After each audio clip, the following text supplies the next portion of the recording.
pastor Diego Borges con la exposición de la palabra del Señor. Gracias, hermano. Buenos días, nueva vez. Que el Señor les bendiga a todos y a todas. Vamos a orar para encomendarnos a Dios en esta hora. Oremos. Padre bueno, Padre santo, gracias. Gracias por tus múltiples bondades hacia nuestra vida. Gracias, oh Padre, porque aún siendo malos, usted es un Padre bueno que nos ama, Señor. Quiere lo mejor para nuestras vidas. Apelamos a la sangre de Cristo, Señor, que nos limpies, nos guardes, nos laves. Reconocemos, oh Padre, nuestra ingratitud, nuestra infidelidad delante de usted, oh Padre. Por eso nos volvemos a usted, reconociendo de que somos indignos de estar aquí delante, Señor. Pero usted nos enseña que donde abundó el pecado, oh Padre, sobreabundó la gracia. Gracias por tu gracia, Señor, aquella gracia que nos llamó, nos salvó y nos ha hecho aceptos, oh Padre, delante de usted.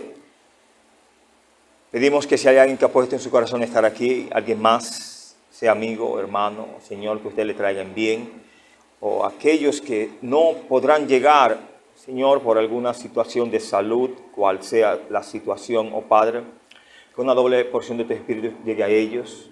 Si es un asunto, oh Padre, de salud, que tu mano sanadora, tu poder sanador repose en ellos y que podamos verle pronto aquí. Reconocemos que solo somos un instrumento en tus manos y sin usted nada es posible, Señor.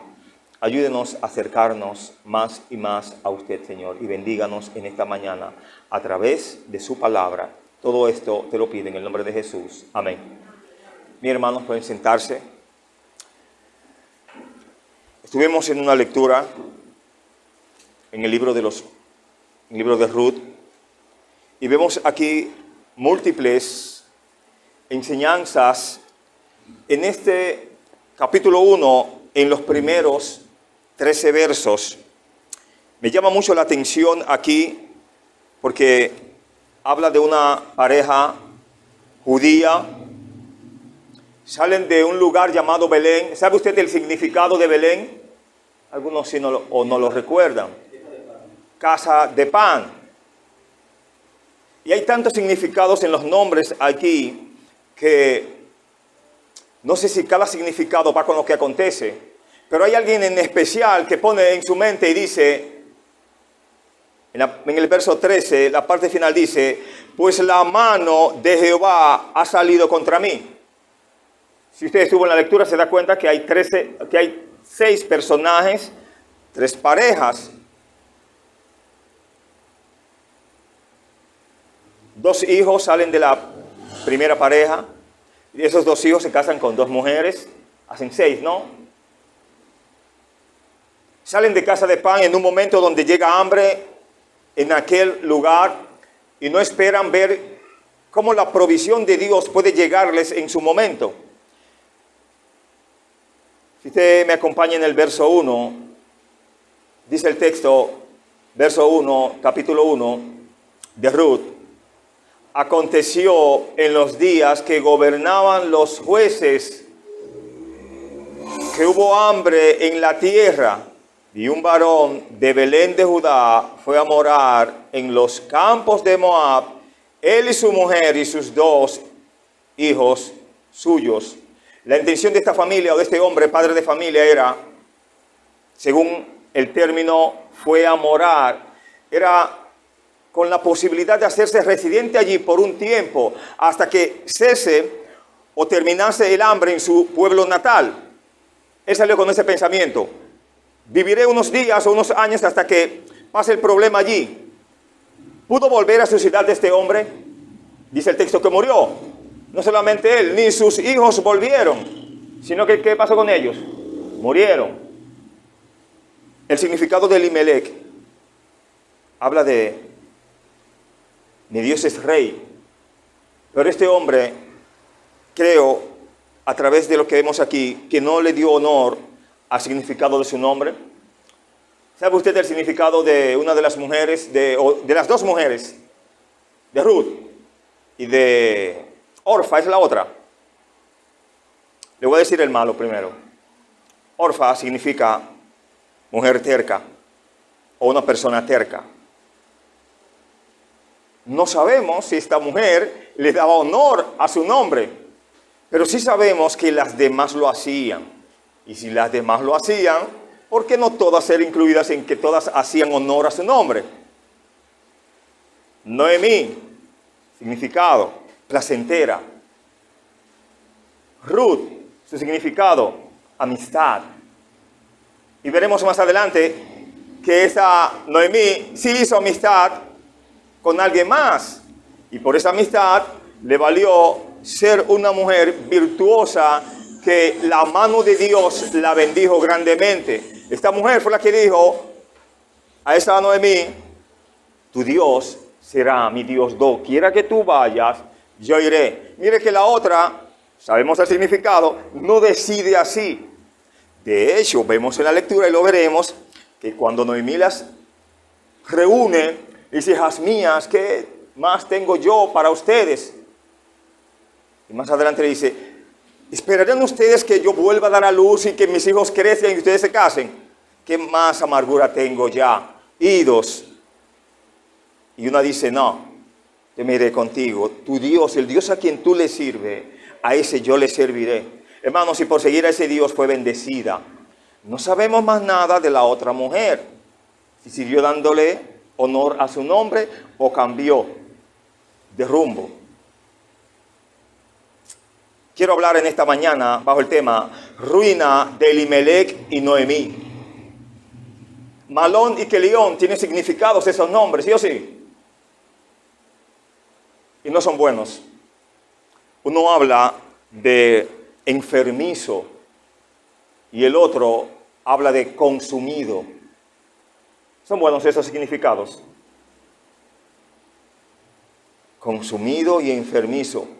El texto no nos enseña cómo muere Elimelech, solamente murió Elimelech. Y dice: murió también Malón y Kelión. No sabemos si una enfermedad o lo que sea. Pero ellos no salieron dirigidos por la voluntad de Dios. Pero hay alguien en escena que dice, en vida o antes de morir, en el verso 13, pues la mano de Jehová ha salido contra mí. Había Noemí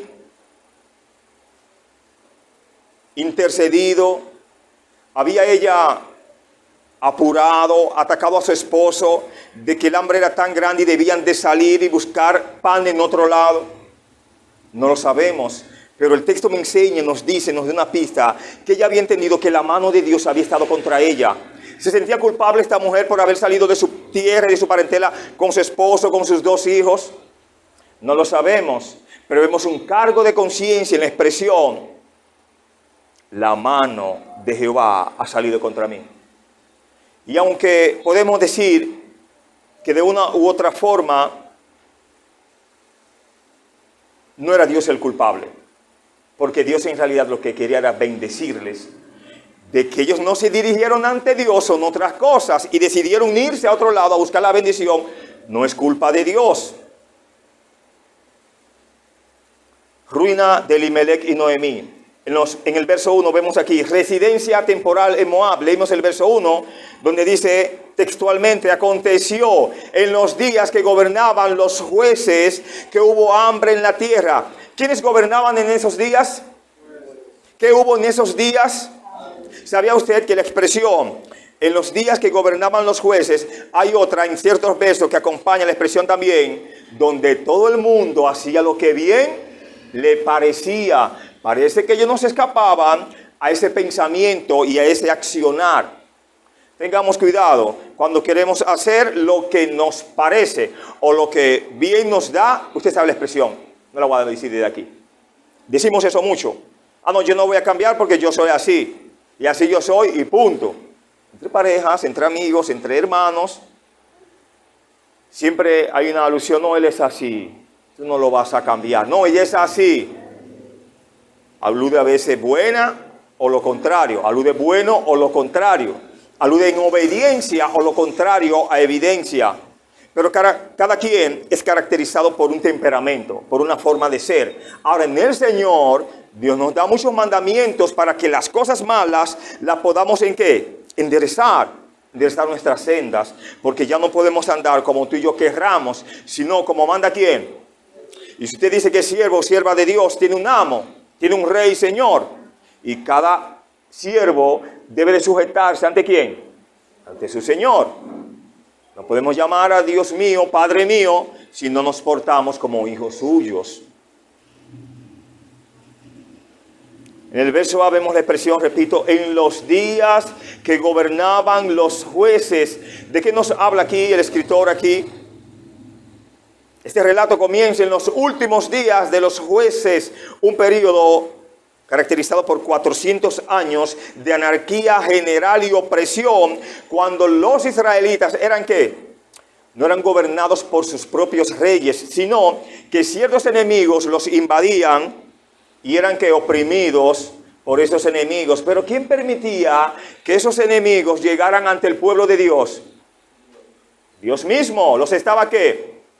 Castigando, disciplinando y hasta bendiciéndolos, porque Dios no quiere mal para ti ni para mí.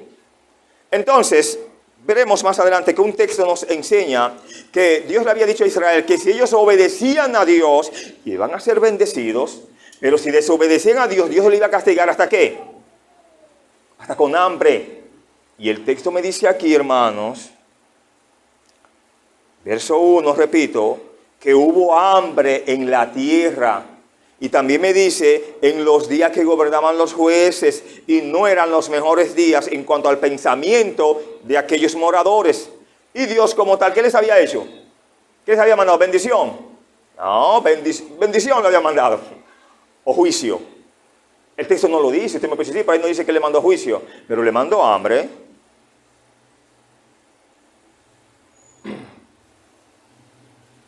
Dios levantaba periódicamente a estos enemigos cuando la nación se desviaba de él.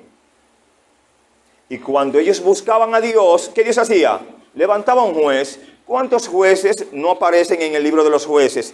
Jueces prominentes. ¿No mandó un tal Sansón? Débora, Barak. ¿Cuántos más están allí?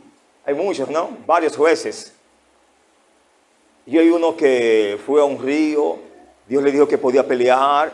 Eran tantos que Dios dijo, no vas a pelear con tantos. Los que hagan tal acto cuando tomen agua, esos serán. Hay una forma de tomar el agua cuando vamos a ríos o manantiales, ¿no? No sé quiénes han degustado de manantiales, pero es algo hermoso poder tomar el agua directamente y llevarla a nuestra boca.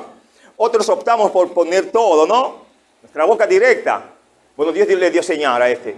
Los que laman el agua como lame el perro, al beber, esos son. Gedeón era. Este hombre, su papá era un idólatra. Y una de las proezas que hizo es que todos esos ídolos de su padre, ¿qué hizo? Los desbarató. Era digno de muerte por rebelarse contra su padre y contra los ídolos de su padre. ¿Lo pudo matar su padre? Porque había un Padre Celestial que lo estaba guardando y lo estaba protegiendo y le había dicho, vaya porque yo lo envío. Si tememos a los hombres, dejemos esto. Vana es la ayuda de los hombres. Si queremos agradar a los hombres en este camino, dejemos esto. Porque es mejor ser siervo de Dios y no amigo de los hombres. Entre los jueces, repito, se destacaron ¿quién? Gedeón, Sansón y Débora. Cada uno de estos fue levantado ¿por quién? Por Dios. No para gobernar como reyes, sino para guiar a Israel durante un desafío específico y luego regresar ¿a quién? Al anonimato, porque el que reina en los cielos y en la tierra, ¿quién es? Dios. No se lo dijo un tal Nabucodonosor. El único que pone reyes y quita reyes, ¿quién es? Dios. Cristo se lo dijo a Pilato. Ningún poder te es dado sino de lo alto y para eso yo he venido. Te lo di desde los cielos y estoy en persona contigo. Yo fui el que de los cielos te di ese poder. Así que tranquilo. Yo soy el que mando. No murió Pilato. Y Cristo murió también, pero resucitó y Pilato no resucitará. Son dos cosas diferentes. Cristo vive por siempre. En los días que gobernaban los jueces, ¿cómo eran estos días en aquel momento? Según la expresión, eran en realidad días oscuros para Israel, días difíciles. ¿Por qué? Porque ellos habían optado en vivir en la oscuridad, en vivir en las tinieblas, apartándose de la luz. No dijo Cristo que Él era la luz y es la luz del mundo. No dice la palabra de que Dios es luz. Israel, cuando decidía vivir en la oscuridad, ¿qué Dios hacía? Apartaba su luz.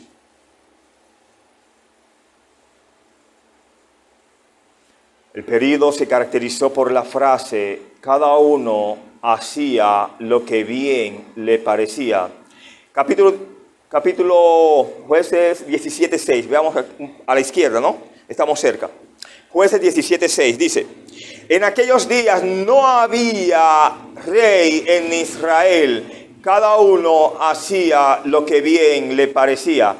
18:1, ahí mismo de los Jueces.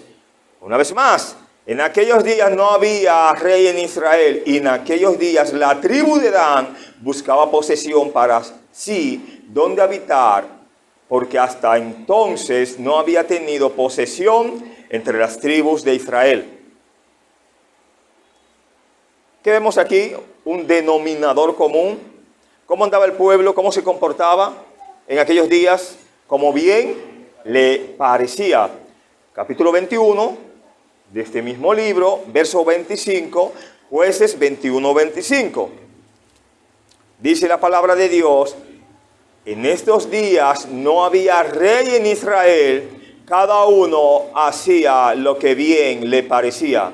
Vemos que usted nota, Dios está orquestando desde tiempo muy atrás quién iba a ser ese rey. Llega una familia judía, esa familia judía pacta con gentiles, aunque Dios le había dicho al pueblo de Israel que no debían de pactar con esas naciones, ya que eso traería idolatría a sus vidas. Recuerde que el emparentar con estas naciones, judíos versus gentiles, implicaba que el que servía a Israel, el que servía al Dios de Israel, versus el que servía a otros dioses, cuando se juntaran, no iban a alabar a todos sus dioses.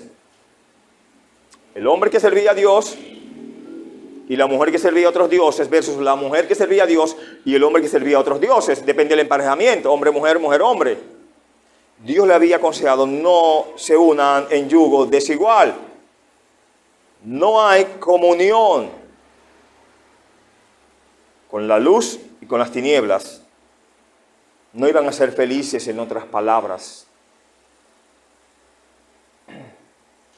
Vemos en la parte B del verso 1 que este hombre, Elimelech, era un varón de Belén.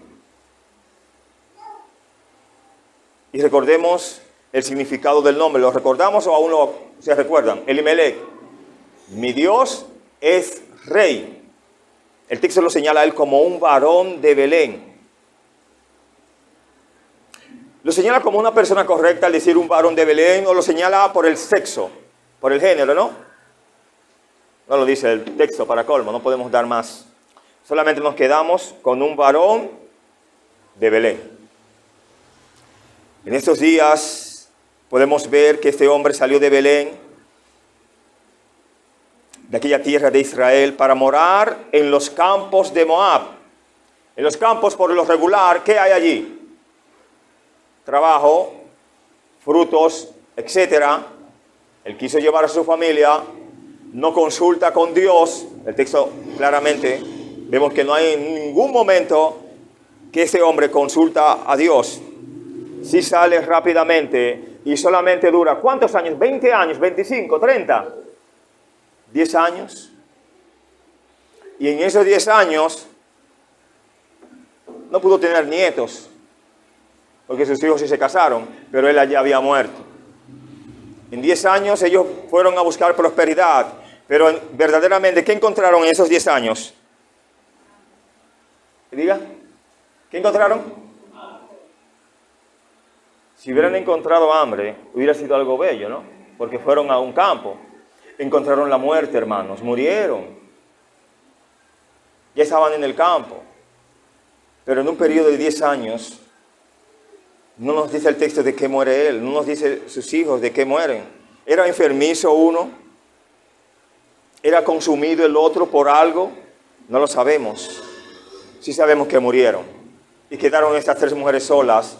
Una viuda y 2 jóvenes también que viuda, una adulta. Ella se describe como vieja en alusión a que podía tener más de 50 años. Y le dice, aunque yo tuviese marido, ustedes la cronología no iba a dar. Tampoco ella había emparentado con otro hombre para poder quedar embarazada. Está diciendo que se respetaba a ella. No era una mujer libre de sí misma, sino sujeta a Dios. Y reconoció su falta ante Dios. La mano de Jehová está conmigo. Me ha marcado, ¿no? Los juicios de Dios están en mí. Es como si a veces sabemos que tenemos la culpa de algo, pero solamente nosotros lo sabemos. El mal, el pecado, etc. Y cuando Dios nos corrige, dijimos, tenemos que decir, no cuestionar a Dios, sino gracias, Señor, porque usted es justo. Pero seguimos aquí. Cabe destacar que Belén era una rica zona agrícola y como tal el nombre de Belén creo que significa casa de pan. Pero los tiempos allí eran difíciles, por lo que el hombre se fue a la tierra pagana de Moab. Para hacerlo, tuvo que caminar a través del desolado paso de Jericó, a través del desierto de Judea, cerca del Mar Muerto, cruzando el río Jordán hacia la tierra de Moab. Esta fue una salida definitiva de la tierra prometida de Israel y un regreso al desierto del cual Dios había librado a Israel cientos de años antes. Estos fueron claramente pasos en la dirección que equivocada, no la dirección correcta. Caminaron, decidieron salir, pero no en la dirección correcta. Entonces, salir no es malo ni caminar. Coger la dirección equivocada, ahí está el mal. ¿Qué es lo que hubo en la tierra según el texto ahí?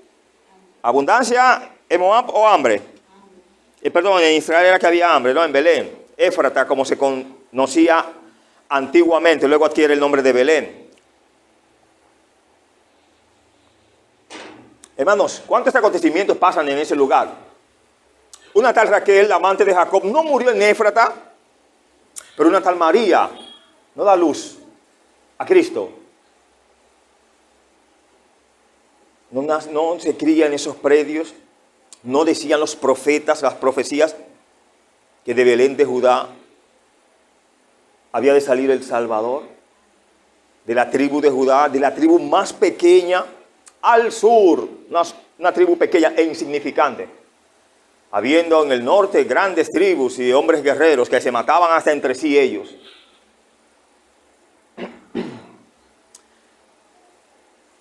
Dios específicamente había prometido que siempre habría abundancia en la tierra si Israel fuese obediente.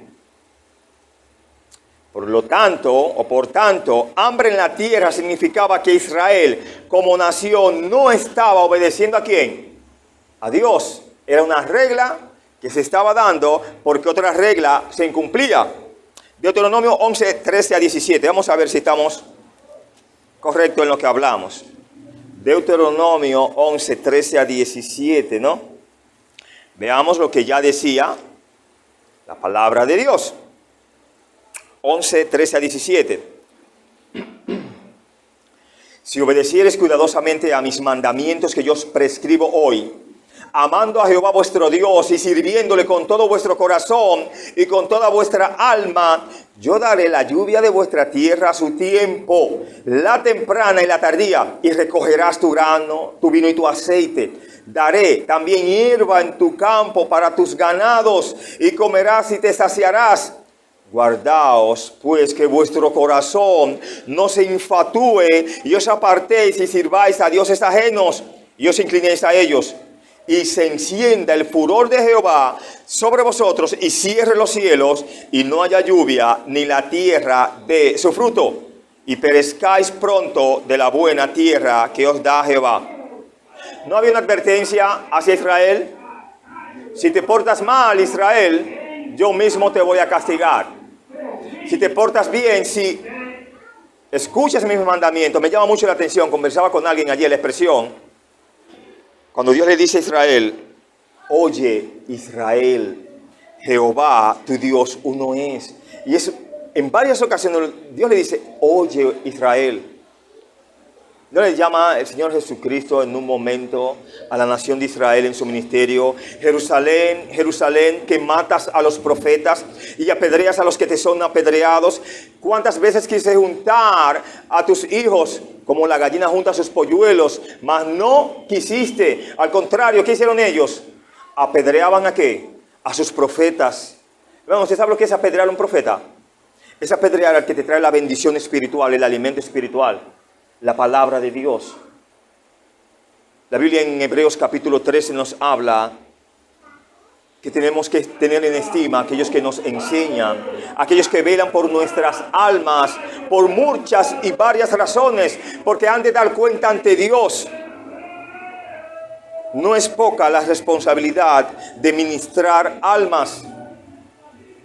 Hay una oración muy fuerte que Dios sabe cuál es en cuanto a la ministración. Que no me permita jamás ser de tropiezo, sino que nos vamos con Él. No vale la pena. Pero seguimos aquí. Este hombre fue a morar. ¿Qué significa? Que Elimelech y su familia salieron allí. ¿Con qué intención? Con pasar solo un tiempo. Una residencia temporal. Varios años hasta que cese el hambre allí. ¿Y cesó o no cesó el hambre? Bueno, Noemí escuchó que ya en Belén, de hecho ya tenía sus familiares allí. En el 2.1, 1.19 y 4.3 habla de que ya tenía familiares allí y tenía bendición allí. Quiere decir que ellos no estaban solos cuando salieron. Tenían familiares. De que no buscaron ayuda fue su problema. Y la mejor ayuda hacia nosotros está en Dios. A veces estamos ofuscados, estamos como, ¿cómo diría más otra palabra, no? Trancado, ¿no? Pero si usted dice, Dios mío, dame la salida, ayúdame, ilumíname. Hermano, usted es así, mira, y yo le muestro una salida hermosa, pero clamando a Dios. No importa el mal que esté pasando o en el mal que estemos, podemos retirarnos del mal y acudir a Dios.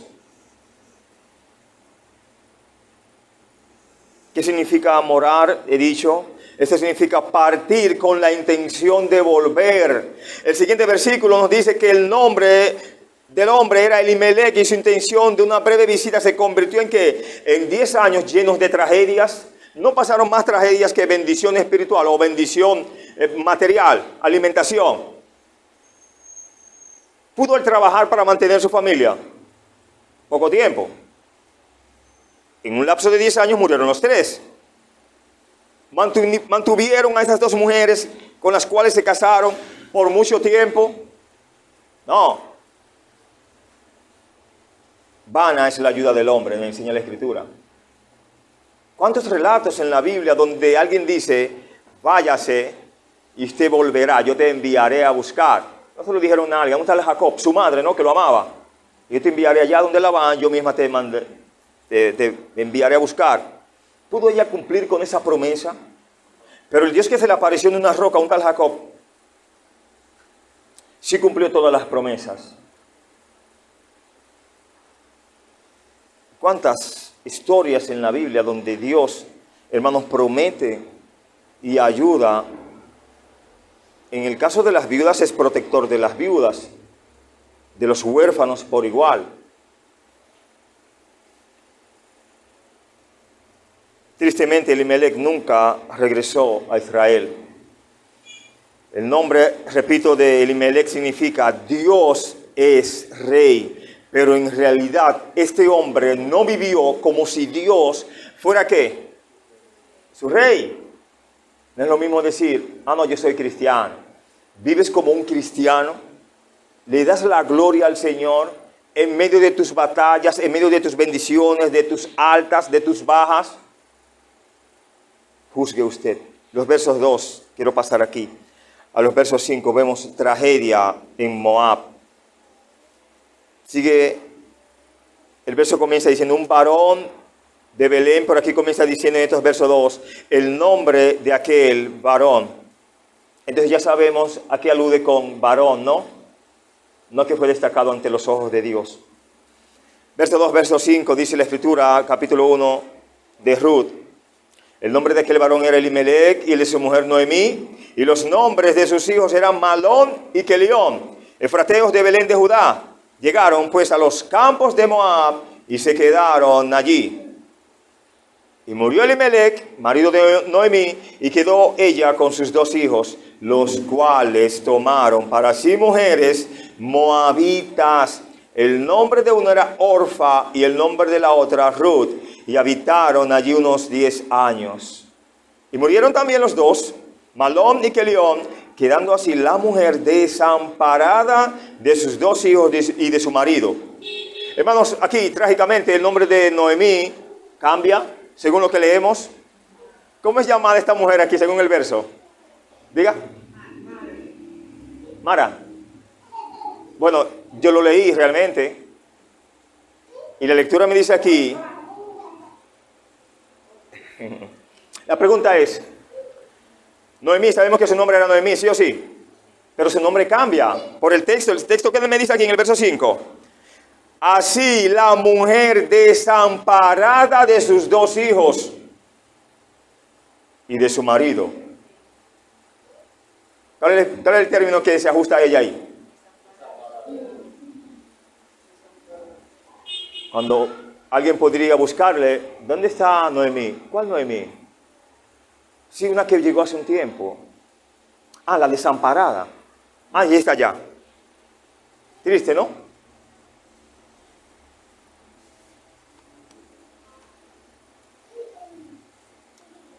Verso 2 y verso 3 explicamos rápidamente. Allí encontramos, murió Elimelec, y ya sabemos que este era marido de Noemí. ¿Qué vemos aquí, hermanos?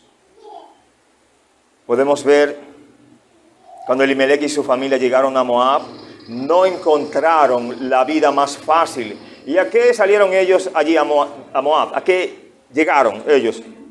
A cambiar la situación de su vida, porque donde en su ciudad natal estaba la hambruna acabando, allí no el hambre. La encontraron abundancia en Moab, pero los campos estaban ahí, el trabajo estaba. Hay una ecuación que no había sido completada y me imagino que usted la imagina, pero vamos a seguir aquí. Elimelec murió pronto y su esposa Noemí se quedó a cargo de sus 2 hijos. ¿Cómo le llamaban a estos? Malón y Kelión. ¿Y su significado? Uno era enfermizo y el otro enfermizo y consumido, ¿no? Ok. Relativo, ¿me? Es difícil decir que esta fue la mano directa del juicio de Dios contra ellos. Pero sigamos, no se queda ahí. A veces es difícil discernir por qué suceden cosas trágicas.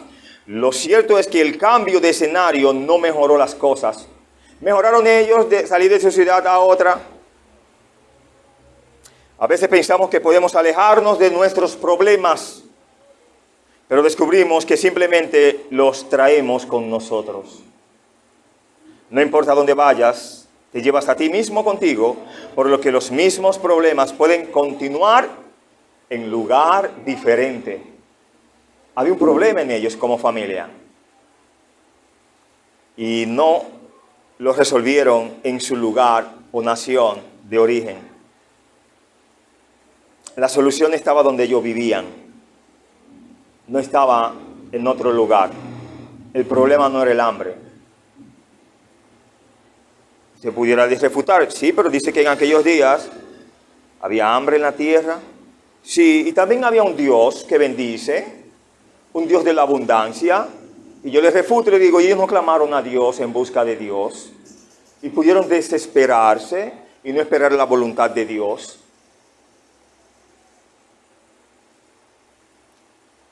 Cuando ellos fueron a Moab, ellos fueron como judíos, ¿no verdad? Noemí y Elimelec. Hasta ahí estaban bien ellos, ¿no verdad? Bien casados, la misma nación. pero tuvieron hijos y los hijos crecieron, o salieron con sus hijos, por así decirlo, la familia salió. No se quedaron pequeños, fueron creciendo, como tales vieron que mujeres, ellos como hombres, decidieron casarse. Sus padres sabían que sus hijos sí pues, se podían casar. ¿No se podían casar ellos? Claro que sí, pero con mujeres gentiles. Ahí estaba el mal. ¿Ves dónde radica el mal en muchas ocasiones? No es lo que hacemos, sino la forma y cómo lo hacemos. Tomaron en el verso 4 para sí mujeres moabitas. Malón y Kelión crecieron y tomaron ¿qué? Mujeres entre las moabitas. Una llamada ¿cómo? Orfa. Y otra Ruth.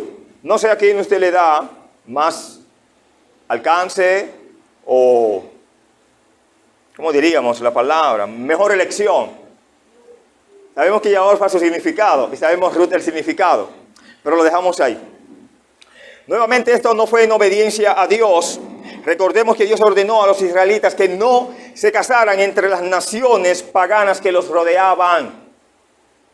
No les iba a hacer bien la unión entre gentiles. No lo había sacado Dios de Egipto por eso. Y no los había mantenido en Egipto apartados. Mire que un egipcio en aquel tiempo, no le interesaba, en cierto sentido, una judía. Eran de los esclavos, de los hebreos. Asumimos que un judío como tal no le interesaría a un egipcio, aunque fuera de la capital, aunque fuera de la ciudad poderosa de aquel entonces. Algo terrible en aquellos días cuando una mujer quedaba viuda. Y cabe señalar que ser una viuda sin hijos era estar entre las clases más bajas y desfavorecidas del mundo antiguo. No había nadie que te mantuviera y tenías que vivir de la generosidad de extraños. Noemí no tenía familia en Moab, ella era judía, no era moabita, y nadie más para ayudarla. Era una situación desesperante o desesperada y ¿qué más? Angustiante. Quizás podemos entender un poco más aquella viuda de único hijo que para colmo él muere y el Señor conoce y sabiendo lo terrible que era vivir. La palabra más fuerte está en Lucas 17, ¿no? Ese texto y ya hablamos de ello, ¿no? La palabra más fuerte que el Señor le dice, no llores. Y en una breve reflexión que tuvimos, decía, ¿cómo podemos decirle a alguien con tanto dolor dentro de sí, tanto pesar, no llores, manita, no llores, hermano? ¿Puede usted calmar el llorar de una persona? Ni el que está llorando puede calmarse, porque es una expresión de dolor. Pero decía también, no se quedaba ahí, en aquella reflexión, aquellos hermosos momentos en diciembre, que solamente el Señor puede decirnos no llores y calmar nuestro dolor, calmar ese mal que está en nosotros. El único, eso yo lo aprendí ahí. Pero sigamos aquí. Los versos 6 y versos 7 nos hablan, las tres viudas emprenden el regreso a Judá. Si no le gusta este título, puede tomarlo como regreso a Judá. Si no le gusta que se mencionen las tres viudas, pero están ahí. No la podemos ignorar. Verso 6, verso 7 dice la Escritura, entonces se levantó con sus nueras y regresó de los campos de Moab porque oyó en el campo de Moab que Jehová había visitado a su pueblo para darles ¿qué? Oh, qué bien. Salió pues del lugar donde había estado y con ella sus dos nueras y comenzaron a caminar para volverse a la tierra de Judá. Los que se habían llegado allá se quedaron y con los que ella se encuentra entonces deciden regresar, salir. Pero estas mujeres no eran moabitas. Aquí iban a Israel. Los familiares de estas mujeres, ¿dónde estaban? En Moab. ¿Y los familiares de Noemí, dónde estaban?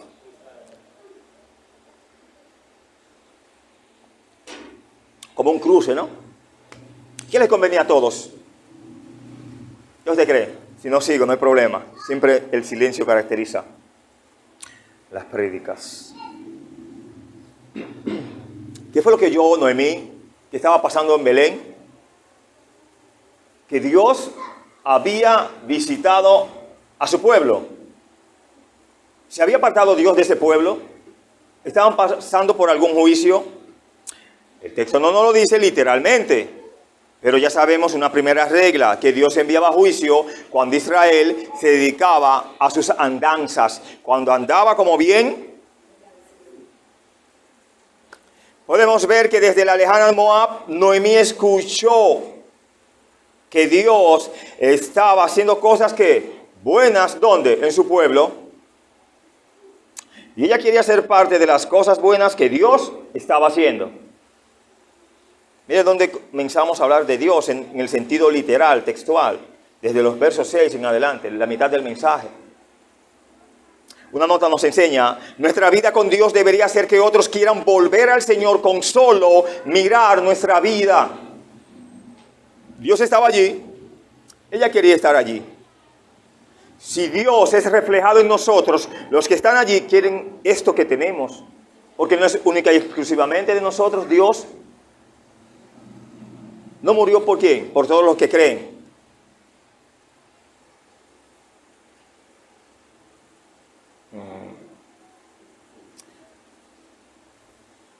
Nuestro caminar con el Señor debe ser algo que haga que otros digan, yo también quiero algo de eso. Y hemos dicho en múltiples ocasiones, hermanos, que tú y yo no podemos ni sabemos eso tampoco, Dios lo sabe. Que no podemos juzgar quién es de Dios y quién no lo es. Pero los que están allí, y tú también puedes ver quién anda con Dios y quién está en Dios. ¿Toma la idea?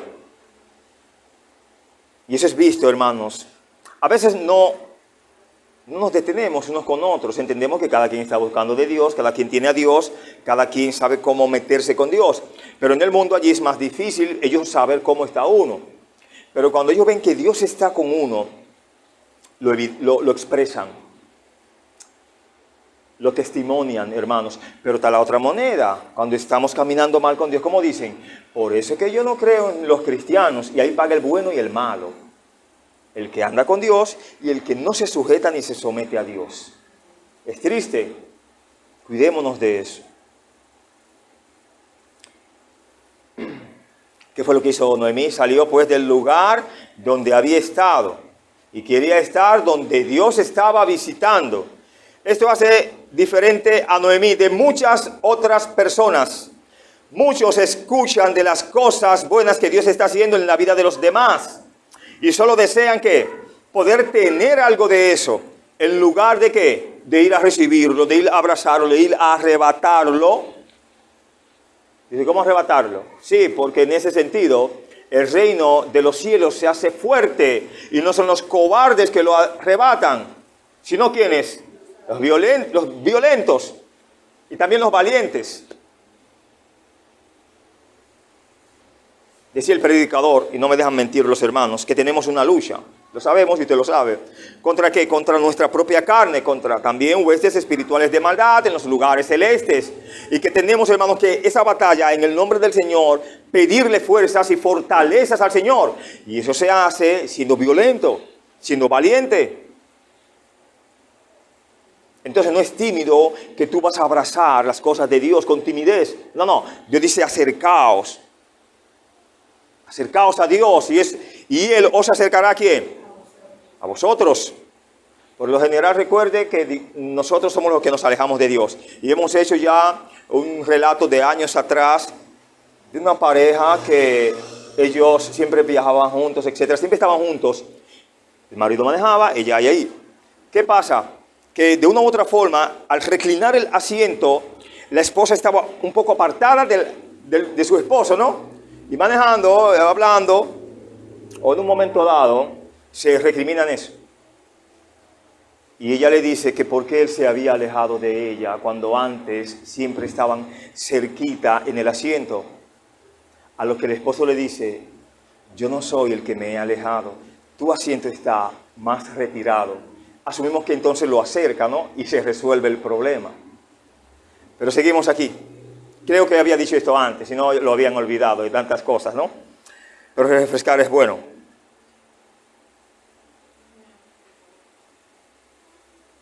Noemí pudo haberse quedado en Moab toda su vida deseando que las cosas fueran diferentes, pero hizo algo para recibir lo que Dios tenía para darle. ¿Y qué hizo ella?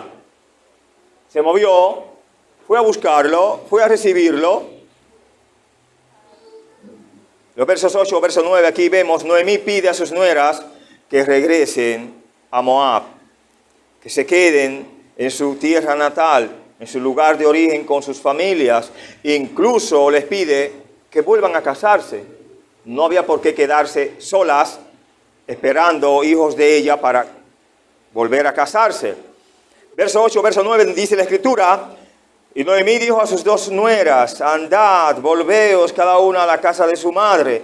Jehová haga con vosotras misericordia, como la habéis hecho con los muertos y conmigo. Os conceda Jehová que halléis descanso, cada una en casa de su marido. Luego las besó y ellas alzaron su voz y lloraron. Dios había hecho misericordia con los maridos de ellas, no habla los que habían muerto. Pero en el verso 9 me dice también que allí hay descanso, cada uno en casa de su marido. ¿De cuál marido está hablando ella? Vuelvo a leer. Verso 8. Y Noemí dijo a sus dos nueras, andad, volveos cada una a la casa de su madre. Jehová haga con vosotras misericordia como la habéis hecho con los muertos y conmigo. ¿Quiénes habían muerto? Sus dos hijos y su esposo, ¿no? Verso 9, vuelvo a leer entonces. Está ahí siempre, ¿no? La bendición. Igual la compartiremos. Os conceda Jehová, os conceda, os permita, en otras palabras, que halléis descanso, cada uno en casa de su marido. Luego las besó y ellas alzaron su voz y lloraron. Hermanos, le está dando una bendición que se vuelvan a casar. No está hablando de los muertos ya, sino de sus maridos. Una posibilidad futura. Eran jóvenes, como encontraron esos dos galanes, pueden encontrar dos más. Esa era la idea, ¿no? Pero seguimos aquí, no hay problema. Ella les dice, volveos cada una a la casa de su madre. ¿Qué nos dice esto? Según el sentido común, esto era lo más sabio que se podía hacer. Orfa y Ruth, ¿qué debían hacer? Bueno, estas tenían lazos familiares más fuertes en Moab, en aquel lugar, en aquella tierra, que con Noemí. Noemí, sus lazos, ¿dónde estaban? En Israel, en Judá, al sur, en Belén, en Éfrata, como usted quiera. Por lo que tenía sentido que se quedaran ¿dónde? En su tierra, en Moab, en lugar de ir a una nueva tierra. No era malo, pero era más favorable. Eran más conocidas en su tierra natal. Verso 8, la parte B dice, Jehová haga con vosotras, ¿qué? Misericordia, como la habéis hecho con los muertos y conmigo. Mire, aunque ya habían muerto esos hombres, estos representantes, cabeza de hogar, la misericordia de Dios había como andado por ahí. ¿A qué grado? No lo sabemos, pero había sido favorable.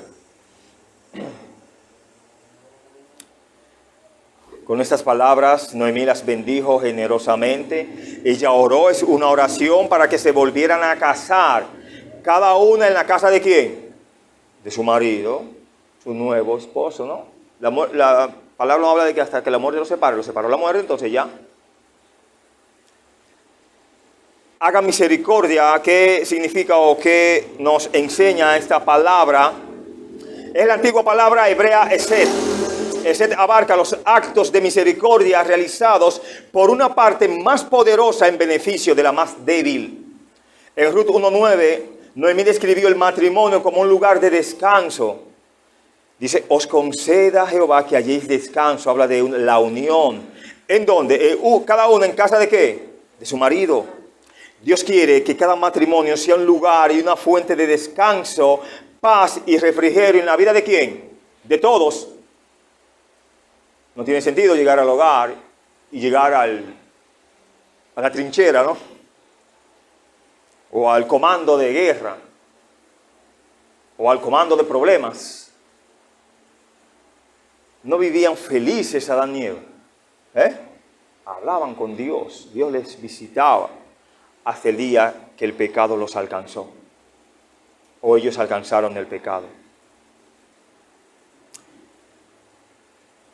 Dios quiere que cada matrimonio sea un lugar y una fuente de descanso, paz y refrigerio. Dice en el verso 9 que ella las besó y ellas alzaron su voz y lloraron. ¿De qué nos habla esto? Una gran despedida triste entre tres mujeres que de una u otra forma habían emparentado, habían hecho una gran amistad. El significado de Ruth, ¿cuál es? Amistad, ¿no es? ¿Y el de Orfa, lo recuerdan? Orfa. No, Orfa no es placentera. Noemí, que es placentera. Cerca. Había aprendido en tantos años con Noemí a cambiar su proceder, no lo sabemos. Pero con una gran maestra se aprende muchas cosas. O un gran maestro.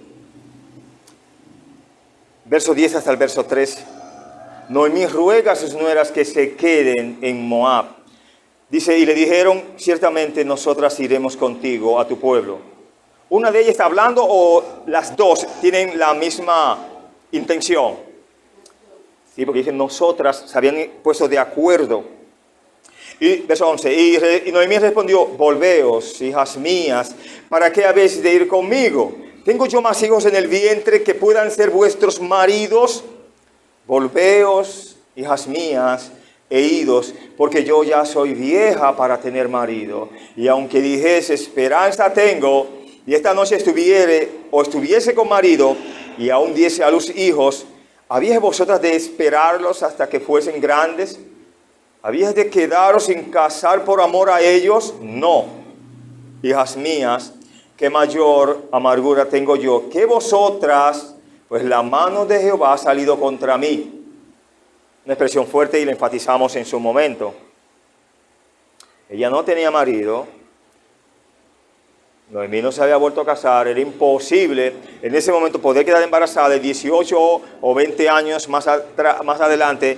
Estas mujeres, entonces tener que juntarse con esos muchachos. Iba a ser imposible. Ella lo ve. Por eso les ruega, os conceda Jehová, ¿no? Está diciendo, váyanse, hijas mías. Le dice, idos. Hay una expresión, verso 11, verso 12 explicamos. ¿Tengo yo más hijos en el vientre? Ella sabía que era mayor de edad. Sabía que Dios podía hacer milagros, pero como que ese milagro no le había a Dios hablado nada acerca de eso. Según las leyes del antiguo Israel, si una mujer joven quedaba viuda sin haber tenido un hijo, entonces uno de los hermanos de su difunto esposo era responsable de ser padre sustituto y proporcionarle al menos que un hijo. Noemí aquí dice que no tiene otros hijos para dar ni a Orfa ni a Ruth, ni a ninguna otra que aparezca. Un estudioso comenta sobre la expresión, aunque esta noche tuviese marido, con marido, y diese a los hijos, está hablando de algo como tan pronto todo, ¿no?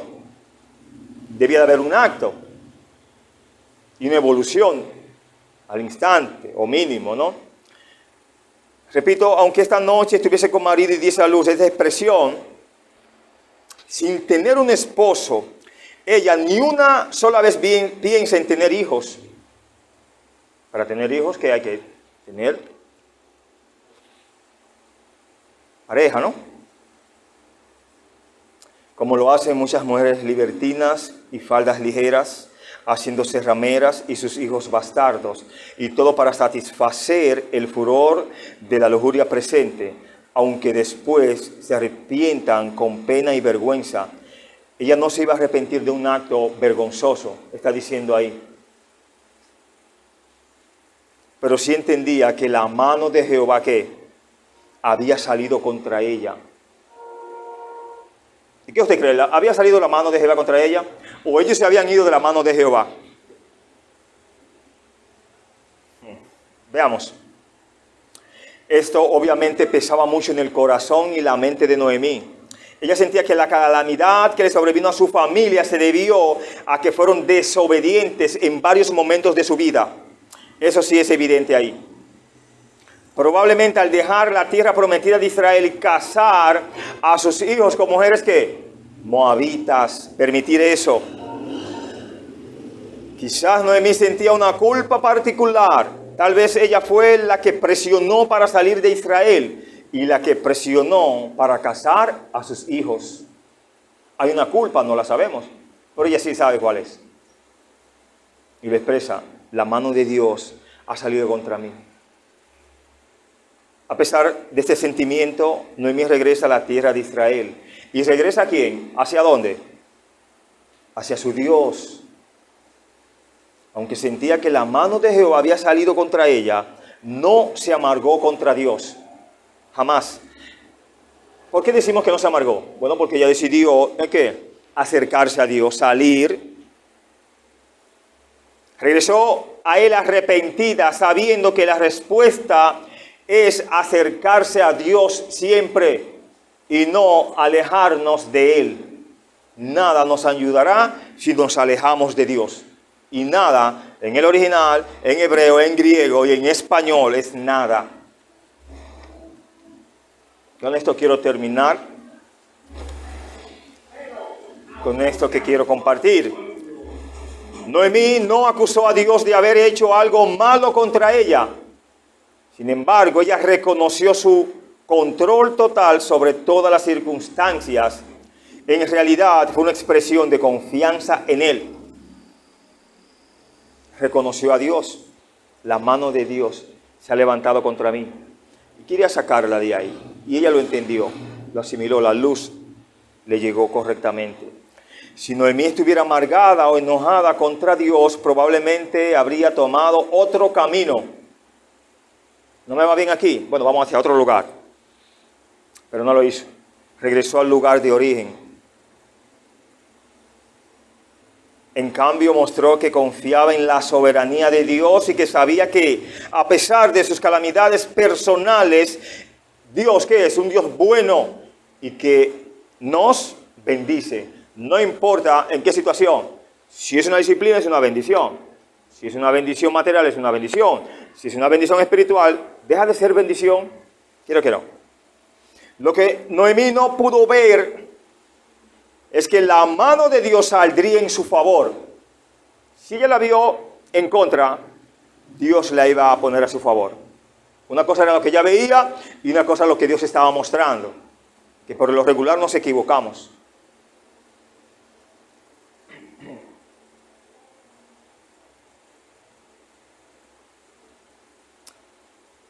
Lo que Noemí, repito, no podía ver es que la mano de Jehová saliera en su favor y nunca habrá una razón para que nos desesperemos si creemos que la mano de Jehová ha salido contra nosotros.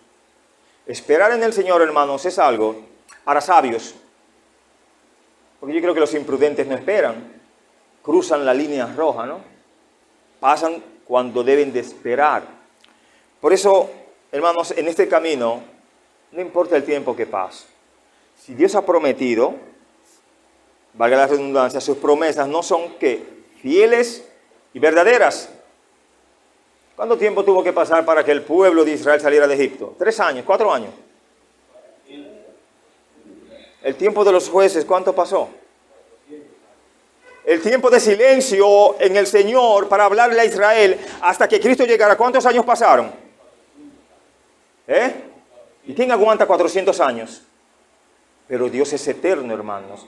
No trató con tu generación y no habrán otras generaciones. Tú eres, como alguien dijo, la última Coca-Cola en el desierto, que Dios tiene que hacer las cosas cuando tú quieras. No, lindo ni linda. No es así. Es cuando Dios quiera. Si nos volvemos a Él, su mano saldrá en nuestro favor siempre. Noemí no tenía idea ni la más mínima de lo mucho que Dios la iba a bendecir en poco tiempo. No había rey, lo que existían eran jueces, pero al emparentar, lo que veremos más adelante, un emparejamiento de esta Ruth con un tal Obed, nace ¿quién? Un rey. ¿Lo vieron Noemí y sus hijos Elimelech? No lo vieron, pero Dios lo había prometido, que iba a haber rey allí. De hecho, no era necesario rey, porque Dios era el rey de ellos, pero ellos veían a las demás naciones que tenían reyes y querían ser que igual a Dios, no, igual a las naciones. Y ustedes quieren ser igual a las naciones, no hay problema. En esas naciones, esos reyes oprimen, y aunque tu rey sea un israelita, un judío, te va a oprimir, te va a exigir tributo. No pasó eso. Adelanté un poco de lo que viene, pero igual no hay problema. La parte final aquí dice que Dios les bendiga. Muchas gracias. Amén.